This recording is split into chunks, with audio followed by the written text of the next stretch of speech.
toujours heureux de vous accueillir au Sanctuaire Marie-Reine des Cœurs. Et là, j'en profite parce que c'est la semaine qui précède le début de la neuvaine. Elle va commencer le mercredi 14 août jusqu'au jeudi 22 août. Alors, ici même. Et c'est un grand lieu de repos et de beauté. Et je crois que la parole qui va vous être annoncée par le frère Marcel Dumont, qui est dominicain, va être aussi une eau vive, puis un pain de vie. Alors, bienvenue à tous. Et cette semaine, on va se retrouver avec Élie. Élie qui va être fortifié par le pain de Dieu. Alors, il fuit l'hostilité de la reine Jézabel parce qu'il a tué tous les prophètes de Baal. Et il va marcher toute une journée dans le désert. Il va s'asseoir à l'ombre d'un buisson et il va demander la mort en disant « Maintenant, Seigneur, c'en est trop. » Des fois, on est découragé. Hein? On pense que c'est terrible d'être découragé. Mais imaginez-vous, là, c'est le prophète Élie qui est découragé. Il est découragé parce qu'il a dépassé la mesure.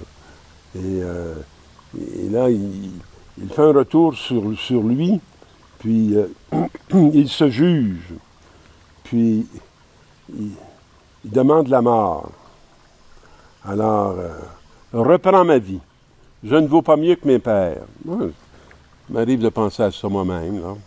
Et je pense qu'il y a beaucoup d'entre nous qui a des expériences qui, à un moment donné, n'est pas très satisfait de la performance de son humanité.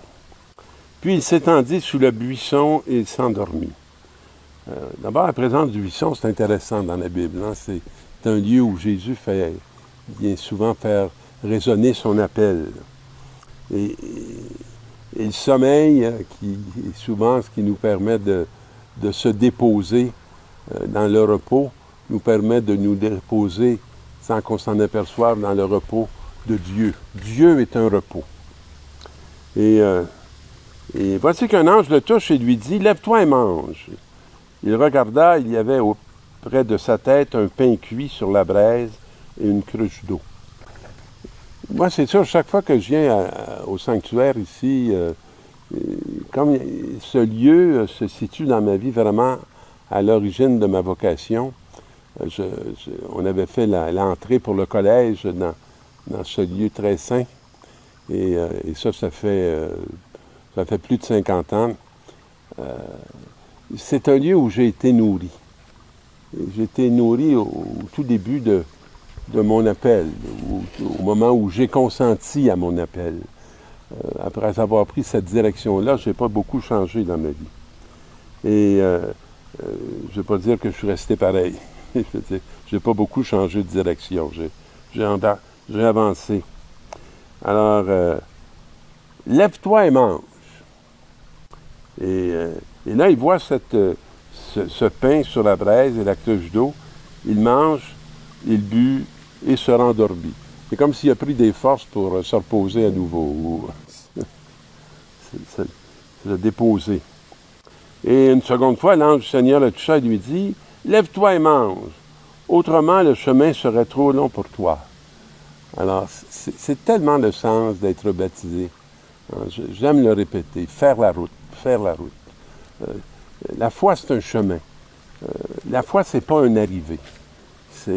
C'est un chemin où se développe ce qu'on a reçu et s'expérimente dans la réalité de la route ce que Dieu a pu dire à notre cœur.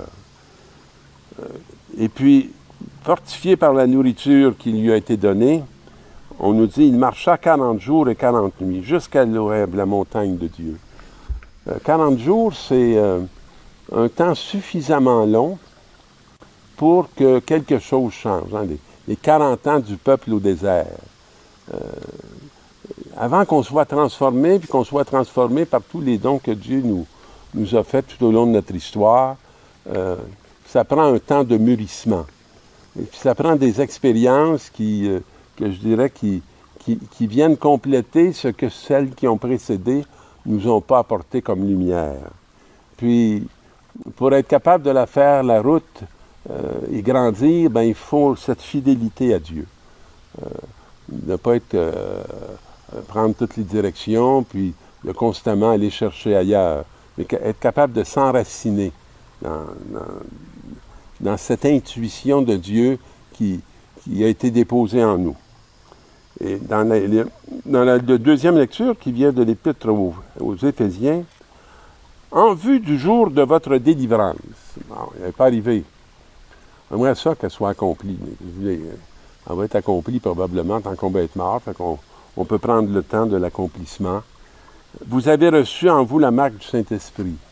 Alors ça, il ne faut jamais perdre ça de vue, qu'on est habité par l'Esprit Saint. Parce que sinon, la colère va prendre la place, le désir de vengeance va prendre la place, toutes ces réalités qui ne nous font pas nous lever, mais qui font nous écraser. Alors, ne contristez pas l'Esprit. Allez pas à l'encontre.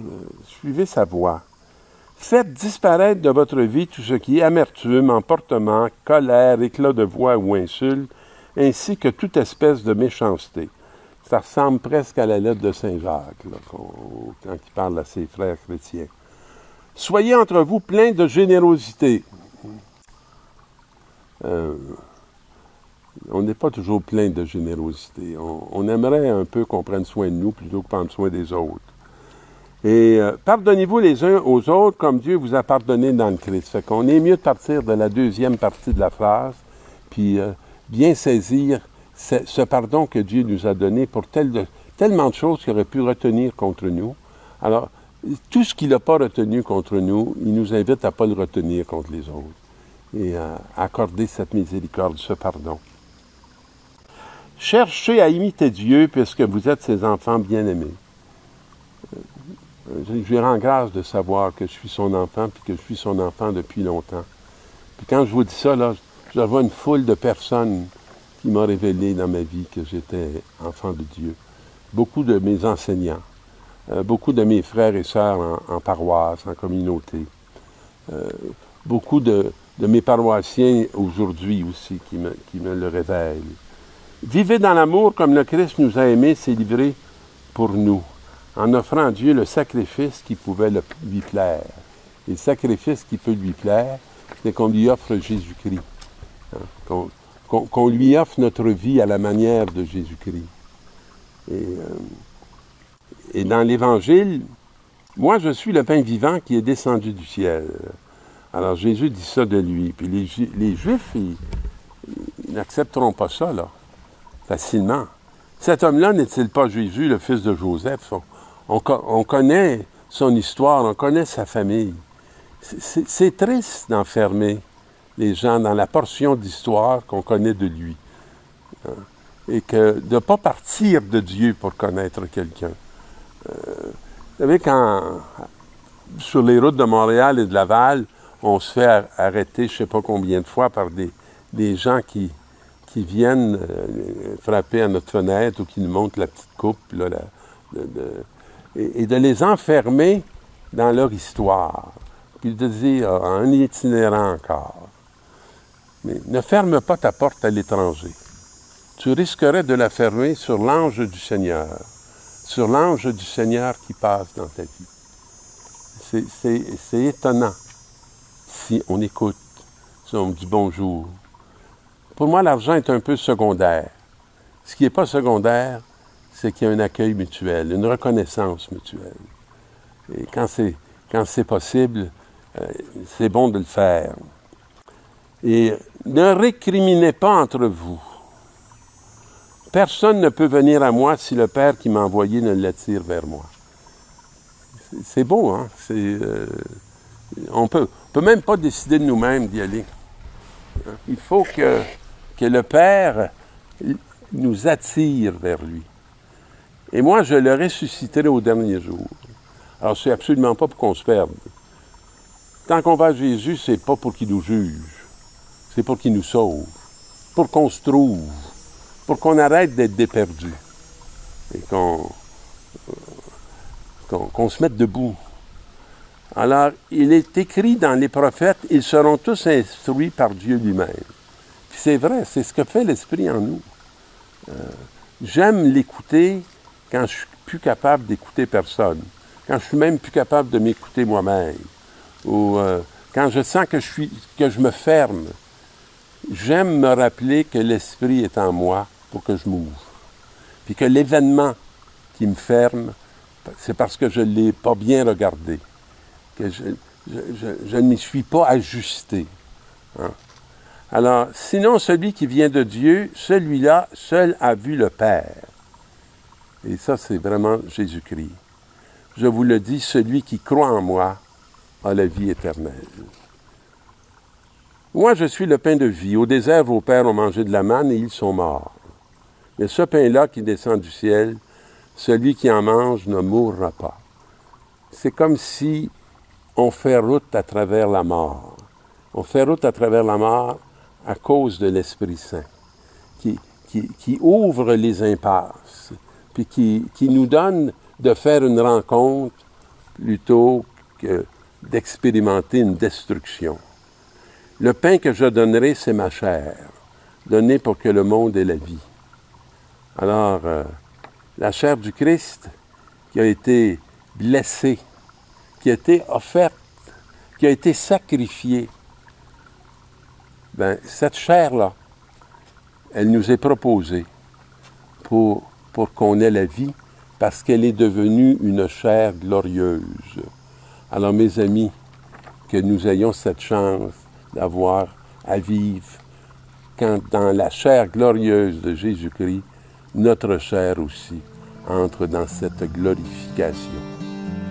Je nous le souhaite et aller à la rencontre des uns et des autres dans cet esprit que la parole nous propose. Bonne semaine.